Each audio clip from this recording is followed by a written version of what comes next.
Достар, қараңыздар, көп адамдар мына маркетинг жүйесін есептей білмегендіктен бір жылда 4 сетевой компанияны ауыстырып жүрген адамдар бар. Бір жылда 4 сетевой компанияны ауыстырады.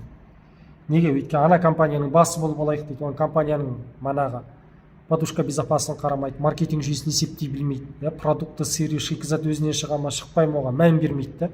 Главный компанияның алды болып алайық дейді, неше түрлі компанияға кіріп шыға береді. Мен сіздерге қазіргі таңда бірінші бинарный маркетингті істеуге бола ма, болмай ма, мен сол тұрғысынан түсіндіремін. Мысалы, мен өз басым бинарный маркетингті істемеймін. Неге? Қараңыздар. Мынау мысалы бинарный маркетинг, бинарный маркетинг, Бұл жақта бірінші мынау сіз деп айтайын. Мынау сіз. Сіз оң жағыңызға бір адам шақырасыз, сол жағыңызға бір адам шақырасыз. Бұл сіздің бірінші линияңыз. Өзіңіздің жеке шақырған адамыңыз. Осы бірінші линияңыздан ғана сіз бірінші түрлі доход, реферальный бонус, екі шақырған адамыңыздан ғана аласыз. Бірақ екінші линияңыздан бұл адамдар өздерінің адамдарын шақырады ғой. Бұл адамдар өздерін. Осы адамдардан сізге рефералка түспейді.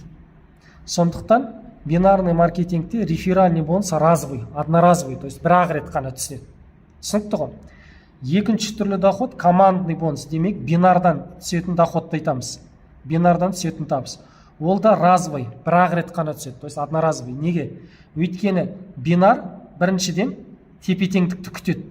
Тепе-теңдік болмаса ақша түспейді. Тепе-теңдікті күтеді. Сол кезде ғана ақша түседі. Ал тепе-теңдік болмаса ақша түспейді. Екіншіден, бірінші заказ бинардан өтеді, повторный заказ еш уақытта бинардан өтпейді. Неге? Өйткені повторный заказ бірінші, екінші, үшінші, сосын глубинасы 10-шы линияға дейін ғана төлейді. Көп адамдар бізде бинар плюс классика, бізде гибридный маркетинг деп өз-өздеріне стап беретін адамдар бар. Неге? Өйткені повторный заказ еш уақытта бинардан өтпейді. Бинар бесконечно глубинадан түсетін болғандықтан повторный заказ тек қана 10 линиялы классикаға ғана байлап қояды. Сондықтан бинарный бонус тоже разовый, одноразовый, бір-ақ рет қана түседі. Түсінікті ғой.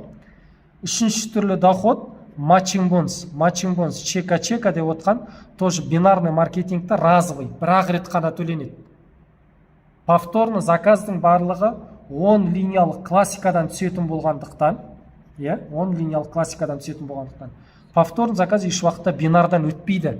Ал матчинг бонус, мына лидеріңіз, мына екі лидеріңіз, бинардан қанша табыс тапты, содан ғана матчинг бонус есептелінеді. Ал повторный заказдың барлығы классикадан өтетін болғандықтан бинардан өтеді. Матчинг бонус тоже разовый, одноразовый, бір-ақ рет қана төлейді. Түсіндіңіздер ме? Енді қараңыздар. Қазақстанда қарқынды дамыт деген маркетинг план болды. Бинарный маркетинг план. За уровень тоже ақша төлейді деп халықты шақырған болатын. Минимальный вход 188 мың теңгемен бастайды.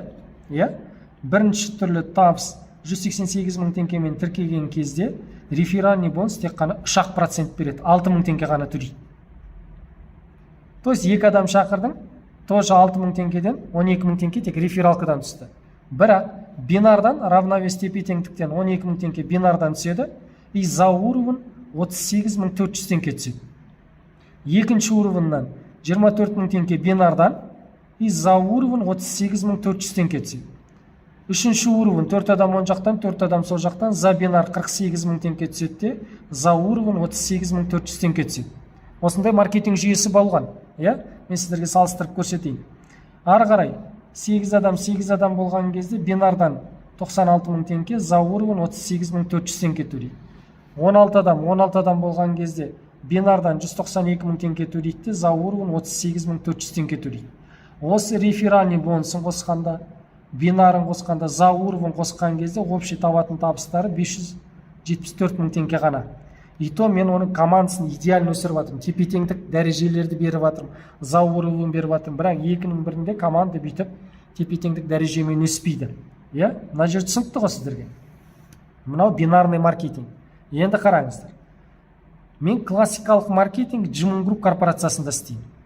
Ол жақта бізде 188 мың теңгеге, бізде почти 167 мың 625 теңгеге бізде 20% дәрежемен тіркелеміз. 20% дәрежемен тіркелеміз. Мен бірінші линияма тоже мына кісі секілді екі адам шақырдым.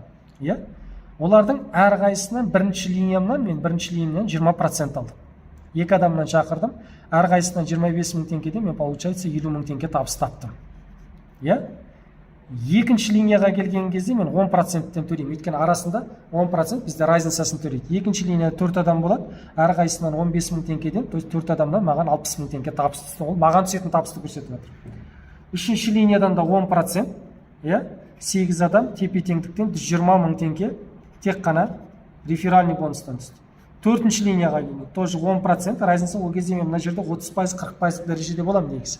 Бірақ мен по-честному самый минималкадан есептеп жатырмын, 16 адам, то есть 240 мың теңге маған 4-ші уровенімнен түсіп жатыр. Иә? Енді қараңыздар, 5 ұрпақтан түсетін табысты мен сіздерге көрсеткім келіп отыр. 10%, 32 адам, 480 мың теңге табыс менің тек қана 32 адамнан 5-ші ұрпағымнан түсіп жатыр. Мынаның барлығы тек қана бізде бірінші түрлі табыс реферальный бонустың өзінен бізге 5 линиядан түседі. 5 линиядан түседі. Мынаның барлығын общий 50 мыңнан бастап общий есептейтін болсам, біз бірінші түрлі табыстың өзінен 950 мың теңге табыс табамыз. Ал мына жақта бинарный маркетингті реферальный бонусын қосып жатырмын, бинарын қосып жатырмын, за уровень қосып жатқанның өзінде де 574 мың теңге табыс шықты. И то мен оны идеальный тепе-теңдікті идеально өсіріп бердім, ұят болмасын деп. Иә? Ал бізде қараңдар, бірінші түрлі табыс реферальный бонустың өзінен 950 мың теңге табыс түсті.